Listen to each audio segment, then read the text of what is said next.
Hi, this is Math 2231, remote delivery for April 30th, 2020. We're going to talk about separable initial value problems, and this is part one of what I envision will be two parts. Remember that you have your hands on the throttle. We have talked about many existence theorems: the intermediate value property for continuous functions, the mean value theorem for derivatives and integrals, where we declare that something does exist. Well, that's something mathematicians do, and here's an existence theorem, a famous theorem called Picard's theorem, that exists about differential equations, or actually more generally about initial value problems. So if we're talking about the first order initial value problem, so we have the first derivative of y is equal to some general function f of xy, and we have an initial conditions that says that the solution at a point x0 has to be y0, then we have the theorem.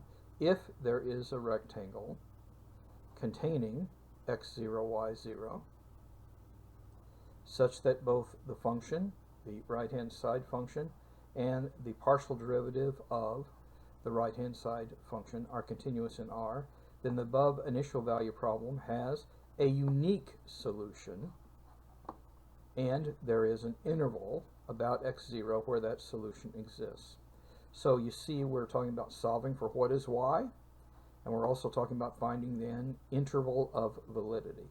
Note that there are two conditions that define an interval of validity. First, it must be a continuous interval with no breaks or holes in it, and second, it must contain the value of the independent variable in the initial condition. Now, a separable differential equation is any differential equation that we can write in the following form. And that means we can reorganize this by multiplying both sides by dx, so we have the y's on one side and the x's on the other. The variables have been separated. Then we can integrate both sides. The y is a dummy variable and the x is a dummy variable, and so we can integrate both sides.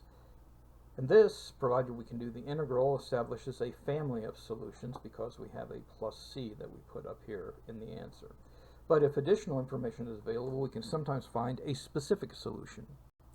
And if we can solve the expression explicitly for y, we can also find the interval of validity for the solution. So here is a problem. Solve the following differential equation and determine the interval of validity for the solution. So we have dy dx is equal to this, and y evaluated 1 is 1 over 25. You know what to do and when to do it. Let's see how you did. Well, first of all, we have to separate the variables, so we can reorganize this differential equation into this expression. The y's are on the left and the x's are on the right, so we integrate both sides. Make sure you understand how to do these integrals, but when we integrate both sides, we will get minus 1 over y is equal to 3x squared plus c. I lumped all the constants together into this one. We use our initial condition, putting x to be 1 and y to be 1 over 25. And we can solve for c, and we find that c is minus 28. So that means that c was minus 28, so I can write that here. And I can solve for y, and I get y is equal to 1 over 28 minus 3x squared. Now, we're going to talk about the interval of validity. We have to stay away from the denominator being equal to 0, so we figure out where does the denominator equal to 0. And the denominator is going to equal to 0 at plus or minus the square root of 28 over 3. Now that slices the real number line into three continuous intervals. Here's one, here's a second, and here is the third. Only one of these can be the interval of validity, and it is the one that contains 1. So it has to be this one. So this is the solution, and this is the interval of validity. Now, I will say that if I changed the initial condition, like y of minus 4 equal minus 1 over 20, I would get the same solution, but the interval would be different because minus 4 is within this interval. Similarly, if I were to set y at 6 as my initial condition equals minus 1 over 80, I would get exactly the same solution, but I would get the other interval of validity. So you see the initial condition has a great effect on the solution. Here's another problem. Solve this initial value problem and find the interval validity for the solution. You know what to do and when to do it. Let's see how you did. Well, if you separate the variables, you can get this expression. The y's are on one side and the x's are on the other. And we can integrate both sides. Again, these are indefinite integrals, so I get a c. I lump all my constants together with that c.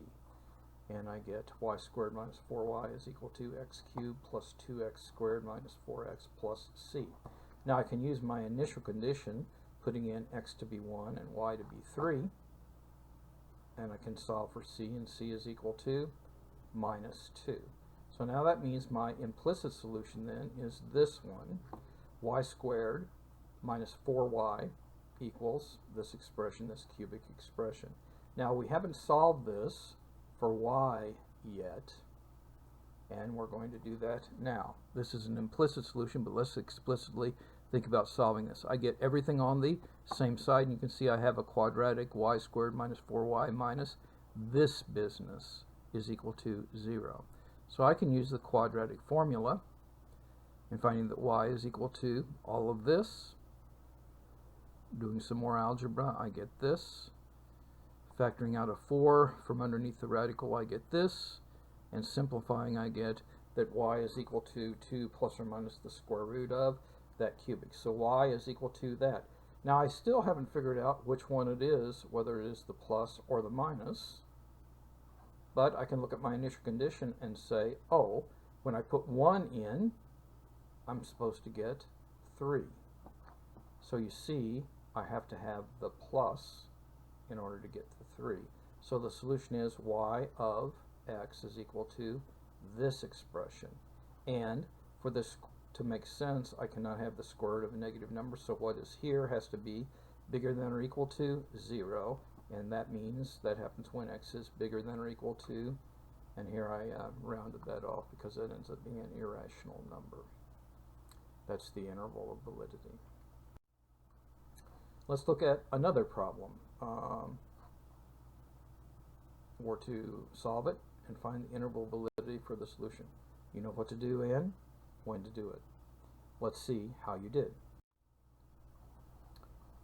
We can reorganize this, putting the r's on the left and the thetas on the right.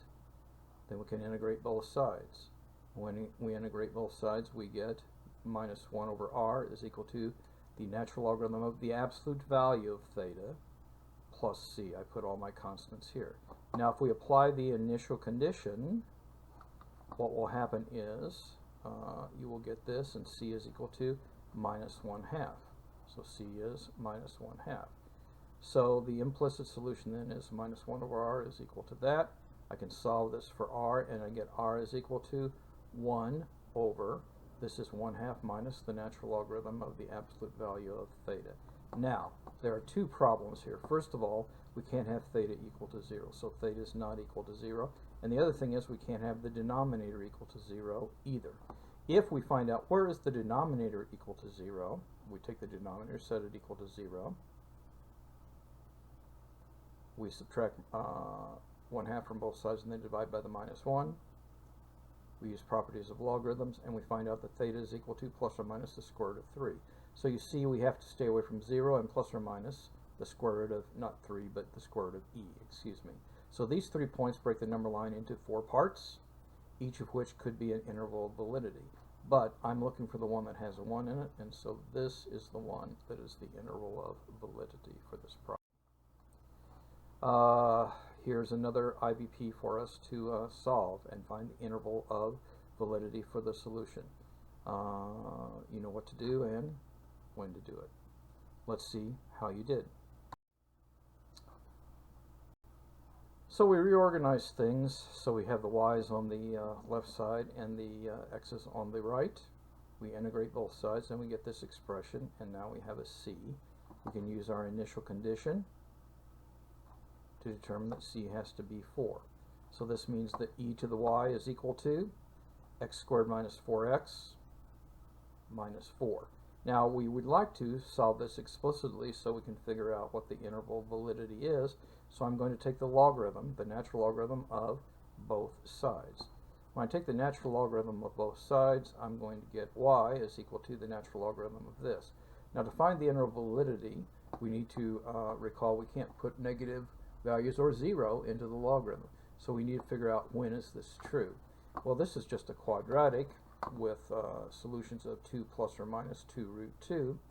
And so when we think about the graph of that quadratic, it opens up. And so the possible intervals of validity are this one, where it is positive, and this one, where it is positive. And the one I put a check mark by is the one that has 5 in it, because that's how we determine where the interval of validity is. Here's another initial value problem to solve. You know what to do and when to do it. Let's see how you did. So we separate variables here, and we get the y's on the left side and the x's on the right side. So we can integrate both sides. Here's a u substitution that we have to do. And we get this minus 1 over 2y squared is equal to the square root of 1 plus x squared plus the constant of integration. I grouped them all together. Now we're going to use this initial condition up here to find out what c is, and c is equal to minus 3 over 2. So the solution then is this is a solution. But now we need to find the interval of validity, and so what we want to do is solve explicitly for y. So we start solving explicitly for y. We multiply by minus 2, and we get this expression. We turn both sides upside down and get this expression, and we take the square root of both sides, and we get y is either to plus or minus 1 over this principal square root. But you see this time, since the y value has to be negative, we know that we take the negative part of that solution. And we also know that the bottom, which is the square root of all this stuff, has to be bigger than 0. So for this to be bigger than 0,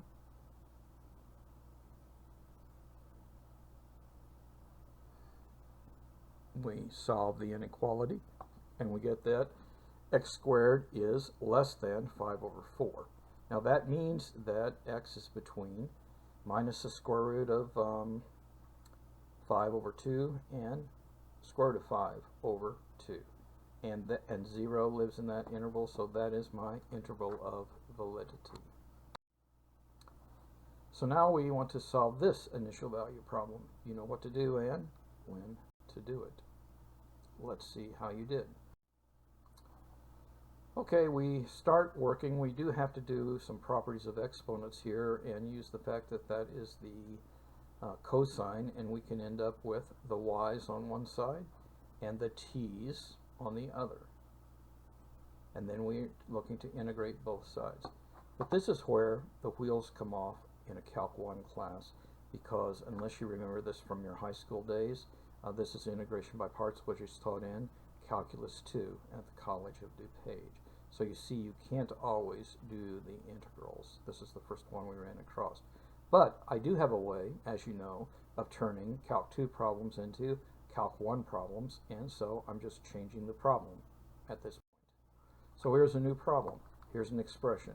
It's true or false. If false, fix it. This is similar to a question I asked on or previous exam. Might even ask a question like this on the final. You know what to do and when to do it. The answer is it is false, and you had to change the numbers in this way. Again, the key was taking the derivative of this side has to be the integrand. So now, more than ever, time is precious. Each day must count. Do the math. It will make you strong. And now, more than ever, take care of yourself and of each other. I will